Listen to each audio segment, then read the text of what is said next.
Hello friends, welcome to Unacademy. This is me, Dr. Sidharth Arora, and आज is the first lecture of the summary course that we have made for you. This is a summary course of Lakshmikant for Polity, और हमारा plan ये है कि 100 lectures लेंगे हम लोग, 100 videos, right? 100 videos में मैं आपको historical background से लेकर जो last word of लक्ष्मीकांत है उसका summary course खत्म कर दूंगा.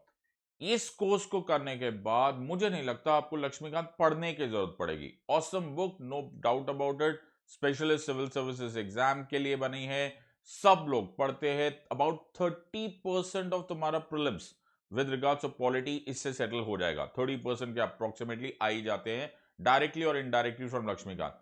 सो मुझे बहुत सारे फ्रेंड्स ने बोला कि सर इसको समराइज कर देते हैं, हमें बहुत टाइम लगता है, हमें समझ में नहीं आता है from where to read and so on and so forth. So मेरा plan ये है that we will touch every word that is given in Lakshmikant. We will make a summarization of this part और उसके बाद देखते हैं कि civil services में जो कुछ भी आएगा उसका 30% पॉइंट तो हमारा क्लियर हो जाएगा, राइट? उसके beyond of course you will have to build upon that. This is not the book, this is a book, but a very crucial part of your preparation. So start making notes. If you are making notes, take this very seriously. हम छोटे छोटे capsules में ये पूरा का पूरा काम खत्म करेंगे. Alright, so this is the summary course of Laxmikanth for polity. First step, first lesson, historical background. अच्छा, by the way, for your reference, this is the edition that we are looking at. We are looking at Indian polity. I am taking of the 5th edition. बहुत सारे मेरे friends पूछ रहे sir 3rd पढ़ ले, 4th पढ़ ले, 5th पढ़ ले, जो मर्जी पढ़ लो. थोड़ा बहुत फैक्टर्स एडिशन है, right? So it is not beyond something like this. 5th और 4th में कुछ ज्यादा फर्क आया नहीं. 6th में I don't know. Alright, so it doesn't matter. Basic चीजें बाकी क्लियर है. दो rest of the things you can build upon, because आप हिंदू भी पढ़ोगे, आप करंट अफेयर्स भी करोगे. आप you know, I hope you join us on this platform also. Which platform? The plus platform. This is about me. I am doctor Siddharth Arora. I pursued my MBBS followed by my law degree. As of now, I'm practicing in the Supreme Court of India, and I've been training students like you for the last 12 years or so. Also, I have authored several books on criminal law, on constitutional law, on forensic genetics. ये सारी books आपको बड़े easily available होगी. Now, as I said, हो सकता है, and it would be a very, if it is not too much of a trouble for you, please join us on the plus platform. मैं आपको एक limitation बता देता हूँ. जब मैं यहां पर खड़े होकर आपको इतनी गारंटी से ये बात बता सकता हूं, इतनी हिम्मत से ये बात बता सकता हूं कि मैं तुम्हारा 1 to X, A to Z सारा का सारा पोर्शन ऑफ लक्ष्मीकांत समराइज कर दूंगा. तो मेरा ये भी पॉइंट आपको समझ में आना चाहिए कि there are certain limitations on a YouTube platform. Okay, सब कुछ वीडियोस पे नहीं पढ़ाया जा सकता. There is a requirement of 1-to-1 session जो आपको इस प्लस प्लेटफॉर्म पर अवेलेबल होगा. Join us on this plus platform. तुम्हारे बड़े काम की चीज है. फॉर फर्स्ट ऑफ व्यू, पहले तो ये सारे एस्पेक्ट्स हटा दो कि सर ये कितना महंगा है, कितना सस्ता है. 31,500 जो अभी मैं अमाउंट बताऊंगा, 31,500 एक साल की फीस है. Polity, economics, history, geography, socio, etcetera etcetera etcetera, prelim से लेकर मेन से लेकर ऑप्शनल तक. इज इट महंगा? I don't think so. Divide करोगे आपको तब पता चलेगा. इसी अमाउंट में आपको सारे सब्जेक्ट्स, इसी अमाउंट में आपको डाउट सेशंस, 1-to-1 इंटरैक्शन, इसी अमाउंट में an awesomely created test series, plus हर सब्जेक्ट एक्सपर्ट का अपना अपना प्लस कोर्स इस पे अवेलेबल है. आप n नंबर ऑफ टाइम्स उसको डाउनलोड कर सकते हो, n नंबर ऑफ टाइम्स उसे वॉच कर सकते हो. ऐसा मेरा कोर्स होगा, course on legislative executive polity. मैं लास्ट फुल स्टॉप भी इसमें एड्रेस कर रहा हूं. जस्ट एक बार व्यू चेक कर लो, एक बार just have a look at what people are saying. Comment section में डालकर चेक कर लो कि क्या बोल रहा हूं. जो लास्ट फुल स्टॉप, जो लास्ट कॉमा भी है ना, उसको भी we are addressing in polity, right? All this for a full 1 year available to you at 35,000 rupees. 35,000 rupees for 1 year for all subjects. एक बार जब डिविजन करो तब तुम्हें समझ में आ जाएगा. एक नॉर्मल ट्यूशन मास्टर की फीस से भी कम हो जाएगा. उसमें भी we save your money. Use SIDLIVE Sid live code use करो, अप्लाई बटन दबाओ, and voila, welcome to the course, right? 10% discount उसी टाइम. सिमिलरली अगर मेरे कुछ कॉलेज के दोस्त हैं, please do rock solid preparation करनी है ना मेरे दोस्तों, तो करो. For a 2-year course 56,000 rupees. 2 year course for all the subjects.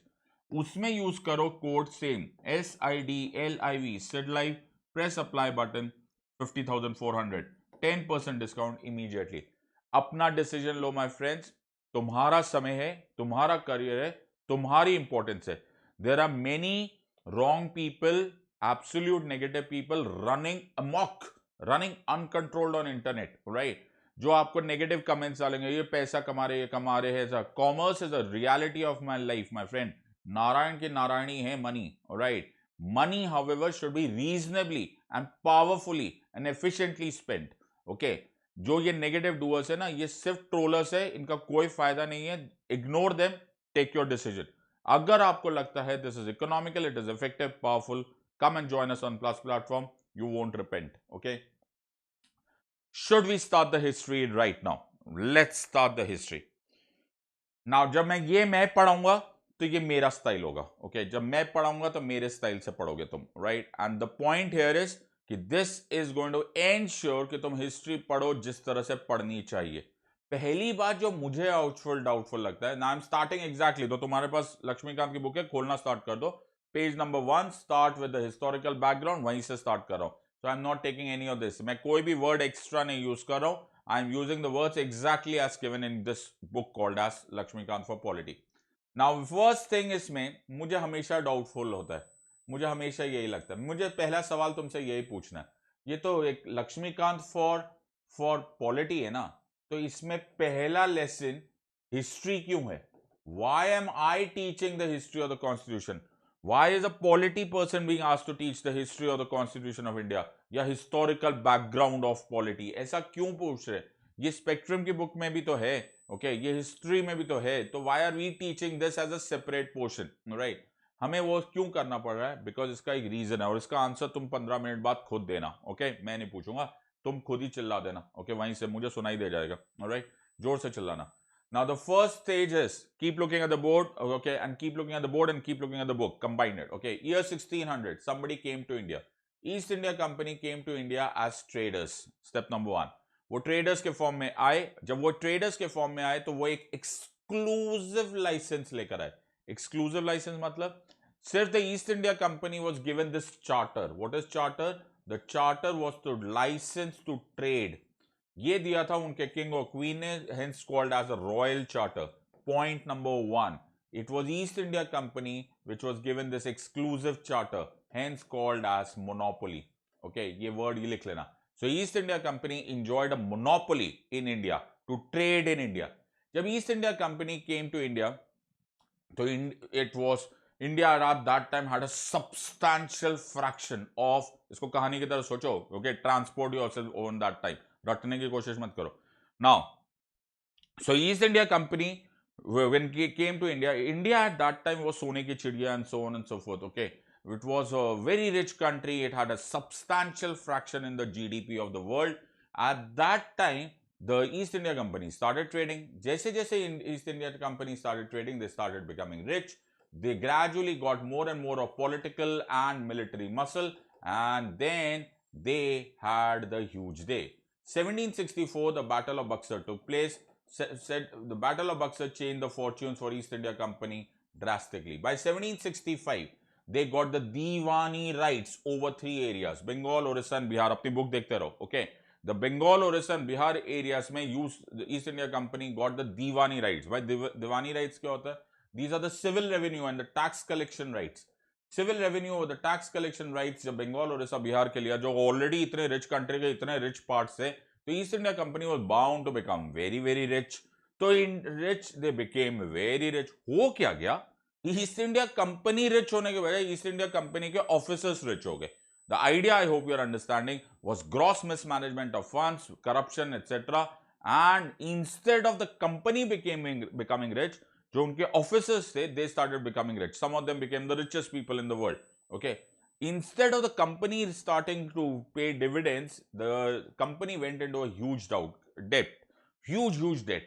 बहुत बड़ा कर्जा हो गया उनको, approximately 1 million pounds के approximately उनको उस टाइम पे कर्जा हो गया. And they went to the British government. वो ब्रिटिश गवर्नमेंट के पास गए और बोला कि ब्रिटिश गवर्नमेंट साहब हमको हेल्प कर दो. The British government was very aghast. यार ये कैसी कंपनी, ओके? हम लोगों ने उनको भेजा है in order to make profit over there, to earn more tax revenue, ये डेट में आ रहे. And therefore as a retaliation the British India company, the British government started dealing with this company rule. ये जो जमाना था इसको company rule का जमाना बोलते थे. कंपनी कौन सी है? East India company. And to control and regulate the affairs of the east India Company in India. मैं फिर बोल रहा हूं, to control and regulate the affairs of the east India Company in India, regulating acts pass किए गए. Regulating acts pass किए गए, उनको ईआईसी एक्ट और ईस्ट इंडिया कंपनी एक्ट बोलते हैं. क्यों? Use logic. Why? Because East India Company से डील कर रहे हैं. They were also known as charter acts. उनको चार्टर एक्ट्स क्यों बोलते हैं? बिकॉज मैं ये कैसे करूंगा? How will I control and regulate the affairs of the east India Company? That was done by to control the east India Company. What were you doing? Carefully make a note. Revise the terms and conditions of the charter every 20 years. मैंने क्या बोला? We will revise the terms and conditions of the charter every 20 years. Okay. I hope तुम लोग ध्यान से सुन रहे हो. What is a charter? Charter ये रहा. क्या था charter? It was the exclusive license for trading in India. हम करेंगे इसको revise, टर्म्स एंड कंडीशंस करेंगे with regards to every 20 years. उसी तरह से हम करेंगे कंट्रोल एंड रेगुलेशन. पहला रेगुलेटिंग एक्ट वाज 1773, 20 साल के बाद, 20 इयर्स के बाद 1793. Next one was 1813, next one was 1833 and the last one was 1853. ये तुम्हें प्रीलिम्स क्वेश्चन पहले बहुत पूछते थे, आजकल थोड़े कम हो गए, लेकिन इनका भरोसा कुछ नहीं सिविल सर्विसेज का. They start asking you again the same questions. Alright, so very crucial part is that the regulating acts were passed to control East India Company. How? By revising terms and conditions. पहला regulating act, ये बड़ा common with that. The first regulation act was with, the first regulating act was 1773. The last regulating act was 1853. Time span between them were 20 years each. Picture clear? यहाँ तक clear? तो I hope everyone is okay with this part. Let's go to the next part. एक और set of questions बड़ा commonly आते हैं, okay, with regards to this. What is the regulating act of 1773 ने क्या किया? 18, अच्छा, सो दो तीन ज्यादा इंपॉर्टेंट है. जैसे regulating act of 1773 is more important than 1833 is more important, 1853. बीच में 1793 एंड 1813 कोई पूछता ही नहीं, इसलिए उन्होंने लिखा ही नहीं शायद. राइट, रेगुलेटिंग एक्ट ऑफ 1773 में हुआ क्या? पहले ये तो समझ लो हुआ क्या. It was the first step to regulate east India company. यार ब्रिटिशर्स तुम्हें भी नहीं पसंद होंगे, okay, in most cases, because वो हमारे इंपीरियल मास्टर्स रहे, उन्होंने हमको गुलाम रखा and so on and so fourth.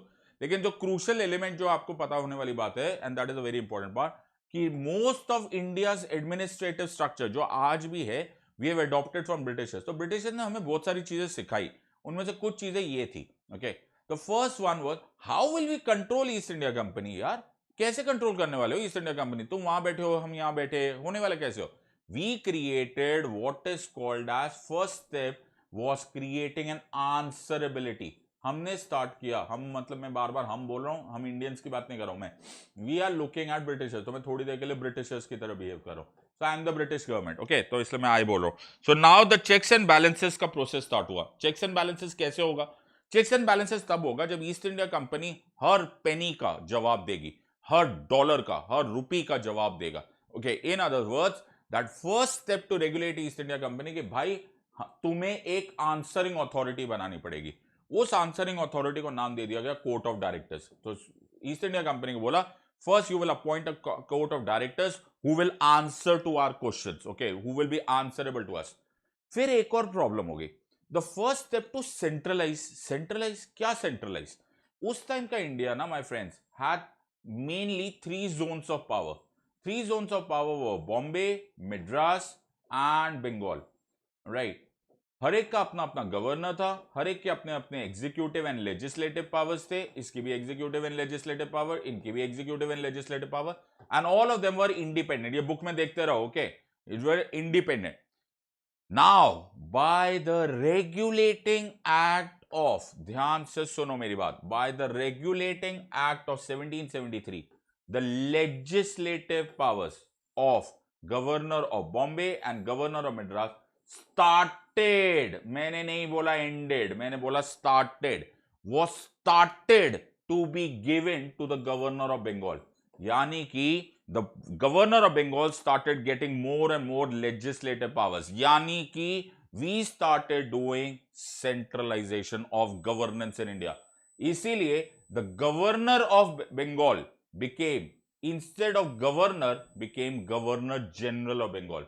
I hope सबको याद है, he was Warren Hastings. Book में देखते जाओ, ये सब कुछ लिखा हुआ है। ओके, मैं तुमको सिर्फ कॉन्सेप्ट क्लियर कर रहा हूं, वर्ड्स सारे वहां पे मिलेंगे, बट 90% लोगों को मालूम ही नहीं पड़ता ये सब वर्ड्स की वैल्यू क्या है। Governor of Bengal become governor general of Bengal because he started getting more and more powers from governor of Bombay and Madras. अब जो गवर्नर साहब थे वो अकेले कैसे काम करते, तो द गवर्नर साहब को हेल्प करने के लिए गवर्नर जनरल इन काउंसिल बनाया गया। ये 4 मेंबर्स का एग्जीक्यूटिव काउंसिल था। थोड़ा सा जहां पर बैठे हो ना, जरा चिल्ला के अपने आप को बोल देना, मैंने बोला गवर्नर जनरल को हेल्प करने के लिए 4 मेंबर का एग्जीक्यूटिव काउंसिल था। एग्जीक्यूटिव, मैंने लेजिस्लेटिव नहीं बोला, दिमाग खोल के सुन लो, एग्जीक्यूटिव काउंसिल था। दिस एग्जीक्यूटिव काउंसिल को बोलते थे काउंसिल ऑफ 4, इसको क्योंकि वो 4 मेंबर्स थे। इसको कभी कभी कैलकाटा काउंसिल भी बोलते थे क्योंकि ये कैलकाटा में था। ओके, ये जो एग्जीक्यूटिव काउंसिल था, सुनो मेरी बात, was also performing legislative function। तो ये एग्जीक्यूटिव काउंसिल जो था, it was also performing legislative function। मेरी बात समझ में आई? Sachin Tendulkar is a batsman who can also do bowling. What? Yes, Sachin Tendulkar is a batsman who can also do bowling. तो प्राइमरीली वो कौन थे? Sachin Tendulkar is primarily a batsman. समझ में आया? वैसे ही ये एग्जीक्यूटिव काउंसिल था which also performed legislative function। It was an executive council also performing legislative function। तो प्राइमरीली ये लोग क्या थे? एग्जीक्यूटिव्स थे। ऑलराइट, नरेंद्र मोदी साहब is primarily a legislative who also performs executive function। What? Yes, you elected Narendra Modi Saab as a member of parliament। He also is performing executive prime ministerial function। तो Modi ji primarily क्या है? Legislative, who is also performing executive function। ये लोग क्या थे? They were primarily executives also performing legislative function। अब मैं तुम्हें पूछूंगा ये सारा सवाल। In other words, 1773 में था एग्जीक्यूटिव सुप्रीमेसी और आज है लेजिस्लेटिव सुप्रीमेसी। ये स्टोरी उल्टी कैसे हो गई? How did this story become उल्टी? Okay, how did legislative which was weaker became legislative which is stronger today, and how is legislative executive which was stronger has become weaker today is the reason history of the Constitution of India पहला chapter है of Laxmikanth. We are learning from 1773 से लेकर आज तक how have we inverted the story, how have we made executive supremacy get converted to legislative supremacy। ऐसे पढ़ते हैं my friends polity। okay, ऐसा रटने से थोड़ा पास होने वाले हो तुम्हारे exam. You have to understand why are you being taught history of the Constitution of India, because history of the Constitution of India is nothing else but the evolution of how did we convert executive supremacy into legislative supremacy, and this is what you're going to learn from this। Are you understanding this part? Another important problem, and in fact problem ही बोलूंगा मैं, was because of the establishment of the Supreme Court। First Supreme Court बना, okay, और ये establish हुआ fort William पे in Calcutta। okay, और ये जो सुप्रीम कोर्ट बना, इसमें उस टाइम पे 4 जजेस थे, सर इलाहा इम्पी इसके चीफ जस्टिस बने। ओके, और इनकी वजह से बड़ी मेजर प्रॉब्लम्स होने लगी। क्यों प्रॉब्लम्स होने लगी, पहले इसको देख लेते हैं। तो अभी तक ये रिवाइज हो गया। First step to regulate the east India company, court of directors बन गया। फर्स्ट स्टेप टू सेंट्रलाइजेशन हो गया, गवर्नर जनरल ऑफ बंगाल बन गया, गवर्नर जनरल इन काउंसिल बन गया, वो एग्जीक्यूटिव सुप्रीमेसी थी। बाद में लेजिस्लेटिव सुप्रीमेसी कैसे बनी वो भी पता चल जाएगा, एंड सुप्रीम कोर्ट एस्टैब्लिश हो गया। यहां तक पिक्चर क्लियर है? अपने नोट्स देख लो, अपनी बुक देख लो, इसके आगे एक वर्ड भी नहीं है। अब प्रॉब्लम होने लग गई ये सुप्रीम कोर्ट के साथ। ये जो सुप्रीम कोर्ट था, okay, इसका भी कंपनी ऑफिसर्स पर और द मेंबर्स पर कंट्रोल था, और एक और था the governor general in council का भी था। I hope you are understanding. ये एग्जीक्यूटिव्स थे, ये जुडिशरी था। तो हम लोग को एक सेटलमेंट एक्ट पास करना पड़ा। हम लोग मतलब कौन? मैं बार बार अपने को ब्रिटिशर ही समझ रहा हूं। ओके, तो द सेटलमेंट एक्ट ऑफ 1781 पास किया गया। क्या किया गया कि भाई सुप्रीम कोर्ट आपका नहीं चलेगा, ये let's limit your control, we will not allow you to control, let these people control. ये आजकल आर्टिकल 50 बोलते हो तुम इसको, तुम्हें मालूम भी नहीं पड़ा? आर्टिकल 50 में क्या हमने बोला था? Separation of judiciary from the executive. ये जो separation of judiciary from the executive, the doctrine of separation of powers, ये सब कहां से स्टार्ट हुआ? यहां से स्टार्ट हुआ।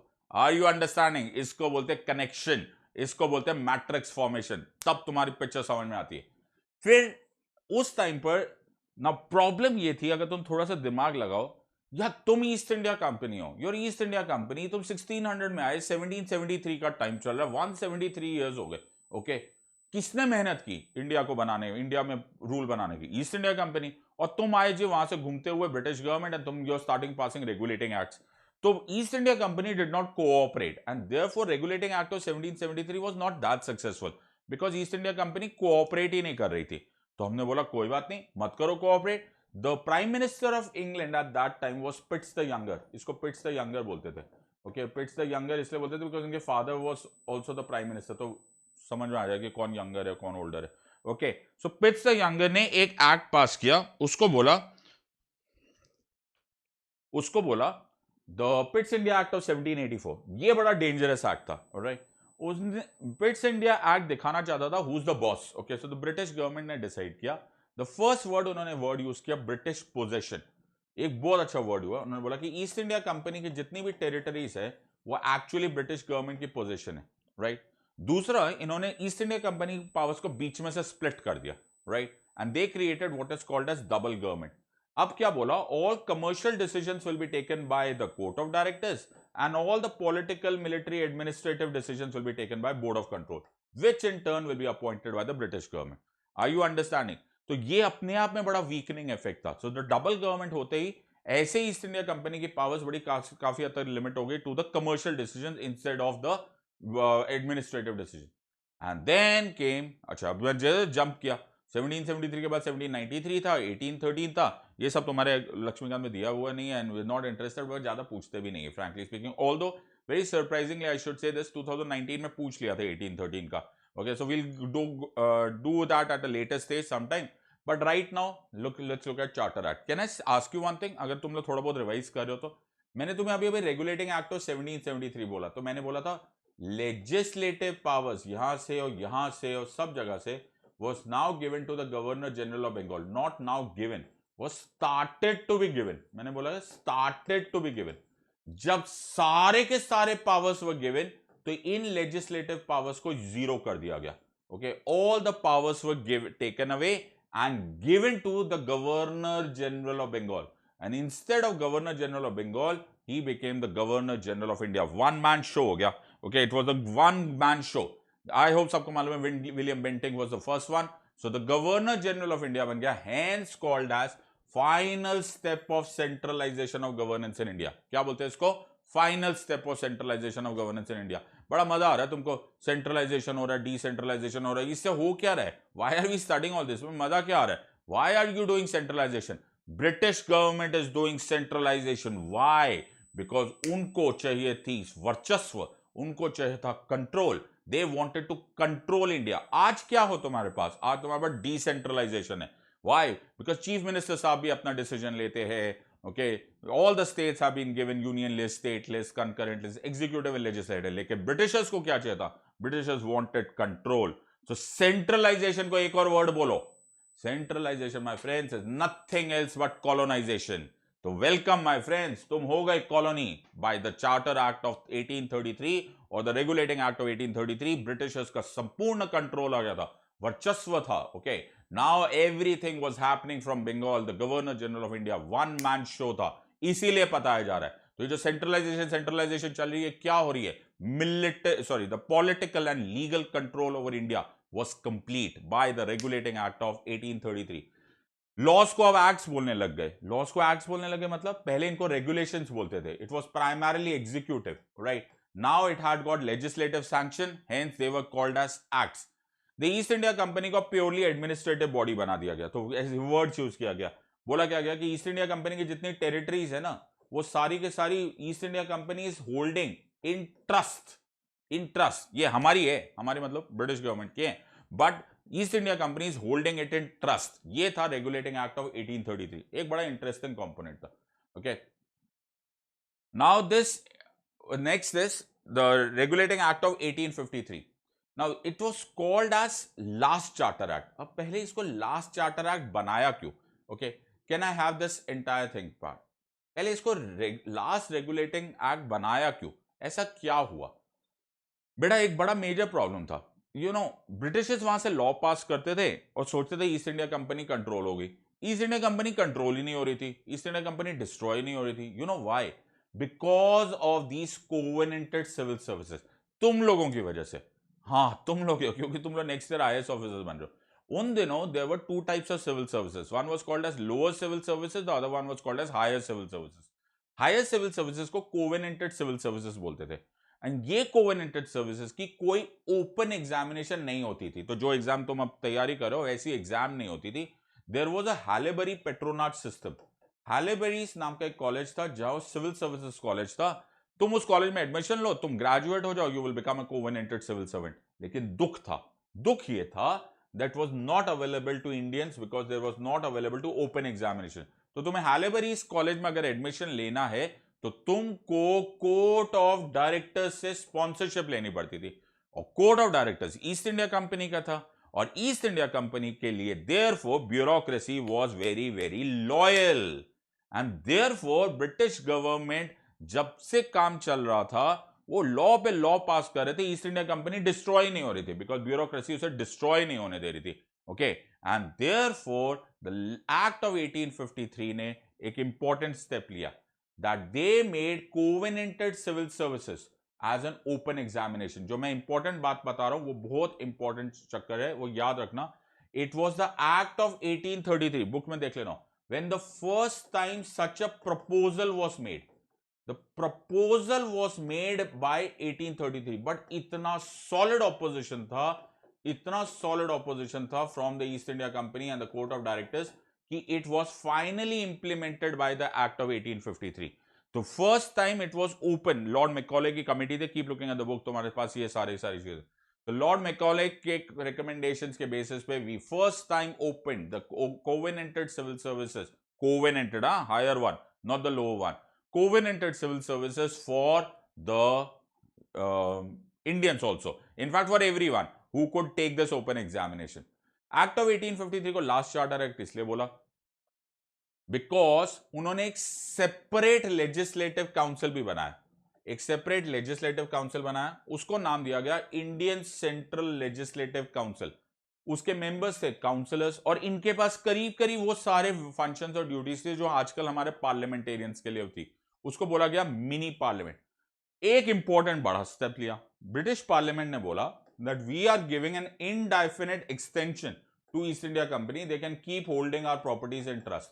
In other words, उनको बोला भाई इनके पास अब ज्यादा तो कुछ है नहीं, पावर्स तो रही नहीं, let them hold in trust the properties and etc. जो वर्क ये लोग कर रहे हैं.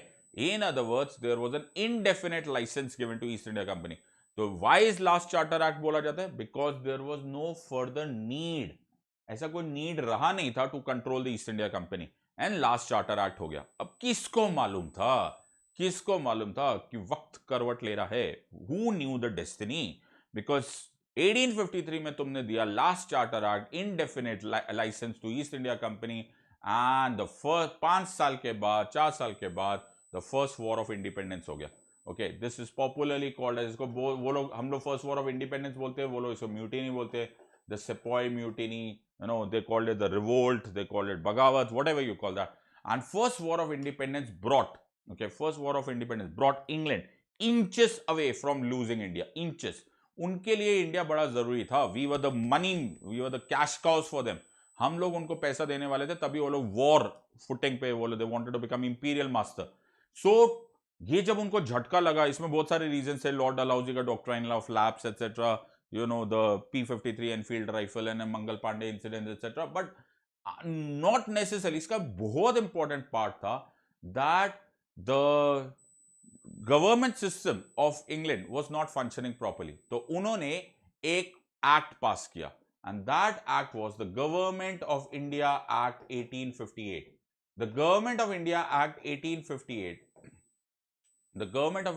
1858 बड़ा क्रूशल चीज था. सबसे पहले उन्होंने निकाल दिया गवर्नर जनरल, और गवर्नर जनरल हटाकर उन्होंने बना दिया the word viceroy. Okay, So Viceroy replaced the title of Governor General. भाई ये क्या है? Why Viceroy हटा दो and why Governor General? Keep looking at the book. Viceroy इसलिए word use किया because Viceroy was a direct representative of the crown. He was a direct representative of the crown. Now, जो government of India Act 1858 पास किया गया, तो government of India Act 1858 को नाम दिया गया act of good government in India. भाई good government in India ये क्या है? What is good government?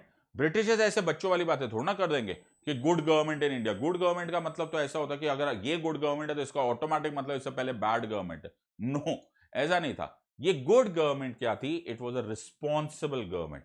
It was a responsible government. What is a responsible government? It was an answerable government. तो बोला क्या कि हम लोग लंदन में, इंग्लैंड में, पार्लियामेंट में एक काउंसिल ऑफ इंडिया बनाएंगे. It will be a 15 membered council which will be an advisory body, जिसको हेड करेंगे secretary of state of India, जो कि कैबिनेट मिनिस्टर होंगे. और कैबिनेट मिनिस्टर होंगे वो आंसरेबल टू द पार्लियामेंट होंगे. He will be the answerable to the parliament of England. मेरी बात समझ में आ रही है? So you are answering. तो हो क्या गया है? स्टोरी कुछ ऐसी बन गई है. प्लीज ध्यान से सुनो. स्टोरी कुछ ऐसी बनती जा रही है. Right, the story here is that India में विल बी अ वाइसरॉय, जिसको इंडिया में सारे ऑफिसर्स फाइनली आंसरेबल होंगे. इंग्लैंड में there will be a secretary of state of India and he will be answerable to the parliament. साथ में queen Victoria ने अपने आप को अनाउंस कर दिया that I am going to be the Empress of India. तो November of 1858 में she made a proclamation. इसको बोलते हैं proclamation, the Queen's proclamation, royal proclamation बोला गया. Okay, of 1858 इलाहाबाद में अनाउंस हुआ, proclamation हुआ that Queen Victoria shall be the Empress of India. In other words, अब ब्रिटिश गवर्नमेंट को यहां पे नाम दे दिया गया HMG, Her Majesty's Government. In other words, एक answerability थी. Everyone will answer to the Viceroy. Viceroy will answer to the Secretary of State. Secretary of State will answerable to the Parliament. This is called as a responsible government. A responsible government is an answerable government. An answerable government is a good government. Congratulations, my friends. हिंदुस्तानियों, तुम्हारे नसीब में पहली बार answerable government दे रहे. ये लोग बोलना चाह रहे थे. Okay, that we are giving you an answerable government, dear British Indians. तुम्हें आज तक किसने आंसरेबल गवर्नमेंट दिए? हम तुम्हें दे रहे. Right, we are giving. तुम पहले शाहजहां से पूछ सकते थे कि तुम ताजमहल क्यों बना रहे हो? नहीं पूछ सकते थे. क्या तुम सुल्तान से पूछ सकते थे कि तुम XYZ वॉर पे क्यों पैसा खर्चा कर रहे हो? No, but we are giving you an answerable government. Okay, वो बात अलग है कि इट स्टार्टेड ऑन पेपर कि हाँ गुड गवर्नमेंट है, वो हुआ कि नहीं वो बाद में देखते. Apart from that, secretary of state of India को के साथ एक काउंसिल था which was called as secretary of state in council, जो उनका सपोर्टर था, दिस इंडियन काउंसिल. उसको बनाया गया बॉडी कॉर्पोरेट. बॉडी कॉर्पोरेट क्या है? तुम्हारी बुक में लिखा हुआ है. It means it can sue or be सूड. तुम अपनी सरकार पे केस कर सकते हो और सरकार तुम पे केस कर सकती है. This was also new change. इससे पहले ऑब्वियसली हम शाहजहां पे थोड़ा ना केस कर सकते थे. The point was that it was made a body corporate. तो आइदर वेज, चाहे आप इस तरह से देखो चाहे इस तरह से, we were making a responsible government. कोई फायदा नहीं हुआ इसका. The act of 1858 mostly government structure को कुछ नहीं चेंज कर पाई, सिर्फ एडमिनिस्ट्रेटिव स्ट्रीमलाइनिंग का था. इट इज देयरफॉर क्रिटिसाइज कि government of India Act 1858 Britishers ने अपने दिल खुश करने के लिए किया था. Nothing change much on the ground. Changing of the ground I think was by the later part. This was the first viceroy, Lord Canning. Lord Canning ने, ये सब तुम्हारे बुक्स में कॉपी कर देखते जाना. ओके, लॉर्ड कैनिंग का plan था, let's get Indians involve in the government. Alright, and for that he started, Britishers started passing what are called as Indian Councils Act. जो पहला था 1861, दूसरा था 1892, तीसरा था 1909. ये तीनों ईयर्स याद रख लेना. 1861, 1892 एंड 1909 के दो फंक्शन थे actually. Get more and more Indians involved and develop and evolve the legislative councils. Legislative councils को evolve करो and get more and more Indians involved. पहला है Indian Councils Act of 1861. पहली बार, alright. You started having Indians sitting in the extended legislative council. तो Indians बैठे रहे, but इनको नाम दिया गया नॉन ऑफिशियल मेंबर्स, बिकॉज इनके पास एक्चुअली कोई पावर नहीं थी. He was nominated by the viceroy. ये जो technically speaking, historically speaking, the Raja of Banaras, ये तुम्हारी बुक्स में है, the Maharaja of Patiala and sir Dinkar Rao, ये तीन थे जो फर्स्ट 3 मेंबर्स इंडियंस बैठे वो नॉन ऑफिशियल में। और एक बड़ी इंपॉर्टेंट बात स्टार्ट होगी, जो इंपॉर्टेंट बात स्टार्ट हुई वो थी वो डिसेंट्रलाइजेशन। तुम्हें याद है अभी अभी हमने थोड़े टाइम पहले किया था, the governor general of India बन गए थे, सारे पावर्स, लेजिस्लेटिव पावर्स इनके पास थे। इन लॉर्ड कैनिंग ने ये पावर्स रिटर्न करनी स्टार्ट कर दी। Wow, he started returning, he started returning, started, ये बड़ा इंपॉर्टेंट है, started returning। ये end of returning बहुत लेटर हुआ था 1937 में, just after the Government of India Act 1935। Okay, तो गवर्नमेंट ऑफ इंडिया 1935 और 1937 में ये एंड हुआ था। मेरी बात याद रखना, first step of centralization 1773, last step of centralization 1833, first step of decentralization 1861, last step of decentralization 35 and 37। Decentralization start हो गई। अब वाइस रॉय को पावर्स मिल गई कि वो transaction rules of the government बनाएगा। Okay, he will recognise portfolio system. Lord Canning ने portfolio system 1859 में दे दिया था, लेकिन 1861 में वो एग्जीक्यूटिव डिसीजन था। बाय दिस एक्ट इसको एक लेजिस्लेटिव प्रोटोकॉल मिला। और ये ऑर्डिनेंस, वो जो ऑर्डिनेंस आज है ना हमारा, वो करीब करीब वैसा ही था, executive making loss when the parliament is absent. ये ऑर्डिनेंस सिस्टम तब भी 6 मंथ्स के लिए एनफोर्स था। ये इंडियन काउंसिल्स एक्ट को था। और Indian councils act, the Indian councils act of 1892 फिर नेक्स्ट हुआ, उसमें स्ट्रॉन्गर लेजिस्लेटिव काउंसिल्स बनाने स्टार्ट किए। स्ट्रॉन्गर कैसे, मतलब हमने उनको बोला डिस्कस बजट करो, ask the executive, he can ask questions to the executive, तो वी कैन स्टार्ट आस्किंग। तो थोड़ी पावर्स बढ़ी। रिमेंबर, नॉन ऑफिशियल मेंबर्स को कोई पावर्स नहीं थी। थोड़ा सा और यहां पर चीज स्टार्ट हुई। पहले सिर्फ वाइस रॉय साहब, वाइस रॉय जो था वो अपॉइंट करता था मेंबर्स को, ओके, नॉमिनेट करता था। अब क्या बोला, recommendation of the provincial legislative council, यानी कि जो स्टेट है, जो आजकल तुम विधानसभा बोल रहे हो, okay, the provincial legislative body councils and Bengal chamber of commerce, ऐसे बड़ी बड़ी ट्रेड एसोसिएशन की भी रिकमेंडेशन लेगा वाइस रॉय बिफोर ही nominates members to the legislative council. दूसरा, प्रोविंशियल लेजिस्लेटिव काउंसिल्स बनते टाइम हम जमींदार, ट्रेड यूनियंस, यूनिवर्सिटीज, इनका भी हम रोल लेंगे, हम इनकी भी रिकमेंडेशन लेंगे। तो कहीं ना कहीं थोड़ा सा स्प्रेड आउट होने लग गया कि वाइस रॉय से दूर होने लग गया। और इसको हम लोगों ने समझने के लिए इनडायरेक्ट इलेक्शन समझे। वर्ड इलेक्शंस कभी यूज नहीं हुआ, लेकिन यही जो नॉमिनेशन के लिए रिकमेंडेशंस था ना, इसको हमने फर्स्ट टाइम सोचा कि ये इनडायरेक्ट इलेक्शन है। तो थोड़ा चेंज होने लग गया 1861 से 1892। थोड़ा सा और दिमाग लगाओगे ना तो तुम्हें एक बहुत इंपॉर्टेंट है, यहां पे बुक में नहीं लिखा हुआ, लेकिन मैं I can not stop myself from telling this. Very important role in 1892 was because of the effect of 1885 Indian National Congress. तो इंडियन नेशनल कांग्रेस के जो प्रेशर पड़ने लग गया था ना, वो यहां पर बड़ा सक्सेसफुल होने लगा। और फिर आया इंडियन काउंसिल्स एक्ट ऑफ 1909, इसको बड़ा पॉपुलरली मॉडल मिंटो रिफॉर्म्स बोलते हैं। थोड़ा सा इसका भी एक पॉलिटिकल बैकग्राउंड बड़ा इंपॉर्टेंट है। दिस वाज द 2-3 बड़े स्टूपिड सी चीजें थी। एक लॉर्ड कर्जन ने वो जो किया था, that was the Bengal partition, and the very good part was the establishment of Muslim League as a political party. तो Indian councils Act Morley Minto reforms आ गया। मॉडल मिंटो रिफॉर्म से तुम्हें थोड़ा बहुत समझ आएगा जो अभी हमने थोड़ी देर बताया गया था। The Secretary of State of India was Morley and Minto was Lord Minto the Viceroy। तो ये ज्यादातर जो कॉम्बिनेशन थी ये मॉर्ले मिंटो की थी। अब एक इंपॉर्टेंट बात याद और रखना, secretary state of India had become a very powerful office. जो वो डबल गवर्नमेंट था, the court of directors and the board of control, okay, अगर तुम्हें याद है जो पिट्स इंडिया एक्ट के टाइम पे था, उनकी दोनों की पावर सेक्रेटरी स्टेट की थी। तो it was a very powerful office. ना मॉर्ले मिंटो रिफॉर्म्स में सेंट्रल लेजिस्लेटिव काउंसिल की अचानक स्ट्रेंथ बढ़ गई। जो पहले 16 थी अब वो 60 हो गई।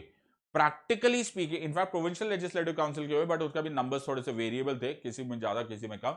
लेकिन the point was that the so called legislative council became very very enforced, very very strong in this part, okay. However, ये लॉर्ड मिंटो साहब के दिमाग में कुछ और ही चल रहा था। ये इनका पुराना डिवाइड एंड रूल मेथड था। He created a separate electorate for certain communities and also he had a communal electorate system, जिसको तुमने जरूर पढ़ा होगा। that was a separate electorate system for Muslims and so on and so forth. That is why Lord Minto is criticized as the father of communal electorate system in India, ये इनका divide and rule technique था, और वो इसीलिए था, जो मैंने इसलिए तुम्हें बैकड्रॉप बताया, because of the establishment of Muslim League. तो ये ही वांटेड टू वायोलेट, और he rather wanted to misuse those powers जो हमारे हिंदूज मुस्लिम के बीच में डिसयूनाइटेड काम करवाना चाहते थे। So he wanted to disrupt that part. ना थोड़ा सा सोचो माय फ्रेंड्स, थोड़ा सा दिमाग लगाओ। 1773 से जो स्टोरी स्टार्ट हुई, 1773 से जो स्टोरी स्टार्ट हुई, 1909 तक पहुंच गए। क्या मिला है तुमको? Nothing. Nothing means nothing. Okay, now understand history the way this is. अभी भी तुम उनके मर्जी पर रिकमेंडेशन हो रहा है, अभी भी तुम्हें हार्डली कुछ पावर्स मिल रही है, उल्टा वो separate electorate, communal electorate system ये कर रहे हैं। Nothing was functioning. 1909 है। आज तुम लोग अगर थोड़ा सा इसको ध्यान से देखो तो 1947 में तो हम आजादी हो गए थे। अगर आज हम रेट्रोस्पेक्टिवली देखें तो 1947 38 ईयर्स में ऐसा क्या हो गया जो पिछले 200 साल के करीब में नहीं हुआ था? What was happening? The great man arrived. Okay, the great man arrived. The great man was Mahatma Gandhi arrives. Okay, Mahatma Gandhi arrived and Mahatma Gandhi gave us the direction or the route map for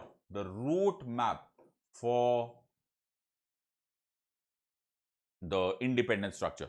तो बहुत सारी चीजें महात्मा गांधी की वजह से ये country improve हो गई। देखो प्लीज समझो इस बात को, स्टोरी बड़ी क्लियर है। ओके, कंपनी राज स्टार्ट हुआ, okay, from the period that we had said कि वो बनाने लग गए। अब 1773 आया, 1793 आया, 1813 आया, 1833, 1853, then we had the war of independence 1857, government of India Act 1858 आया। जब गवर्नमेंट ऑफ इंडिया एक्ट 1858 आया ना माय फ्रेंड्स, इसको ऐसे याद भी रख लेना, this was the beginning of the crown Raj. इसको ब्रिटिश राज बोलते हैं। ओके, द ब्रिटिश राज शुरू and company rule over. Company rule क्यों over? Because East India company को कंप्लीटली एबॉलिश कर दिया। Okay, Government of India Act 1858 ने। लेकिन यहां से जाने के बाद भी कुछ ज्यादा इंप्रूवमेंट नहीं हुई। 1861, 1892, 1909 ये सारे के सारे स्टेप्स थे। कहीं से नहीं दिख रहा था that India will become a sovereign country, कहीं से नहीं। Thankfully in the next part of our series we will understand how Mahatma Gandhi actually gave us the road map. ये सब चीजें ज्यादातर औपचारिक थी, फॉर्मेलिटीज थी। Okay, yes, they were adding, but it was primarily for British's convenience rather than giving us our freedom. So it was the arrival of Mahatma Gandhi which will make the next part of this video more applicable to understand. And then only at the end of the day, that moment, we can ask each other whether he is correctly mentioned as or type recognized as the father of the nation. Let's understand, not politically but by polity, right? So what is the summary? This is changing tha but बहुत slow tha. Okay, it was very slow. लग रहा था क्या independence हो रहा है? I don't think so, right? Direction was given by Gandhi, and that direction we will study later by Government of India Act 1919, the Government of India Act 1935, the India Independence Act 1947, and congratulations, one day you will become independent. So in the next part of this book, और तुम्हारी book के साथ ही मैं जा रहा हूं। Okay, I hope you are understanding कि आपको कैसे पढ़नी है हिस्ट्री। Okay, understand, connected. ये collection of facts and events नहीं है, इट इज पॉलिटी। ये बुक पॉलिटी का फर्स्ट पार्ट है। Understand this. The rule here is, हमें समझना है how did we develop the system of governance that we have today, starting from that part. Okay, so friends, आपको आप समझ में आ रहा होगा कि कोर पॉलिटी प्रिपरेशन कैसे होती है। ओके, जिस तरह से तुम 90% लोग पढ़ते हो वो शायद ठीक नहीं हो। जो तुम में से 10% होंगे जीनियसेस, उनके बारे में मैं कह नहीं रहा। Okay, those of you who really need help, who really need to really solidify their preparation, please use this code SIDLIVE, SIDLIVE. Apply the button. Okay, you will get a 10% discount whether you're going for a 1-year course or you're going for a 2-year course. 2-year course you'll get it at 50,500, 1-year course at 31,500. Until next time, okay, please make sure that you revise this part. If you have enjoyed this video, like, share and subscribe. We will continue this series. Part 2 will be exactly from the arrival of Mahatma Gandhi. Until next time, thank you. God bless.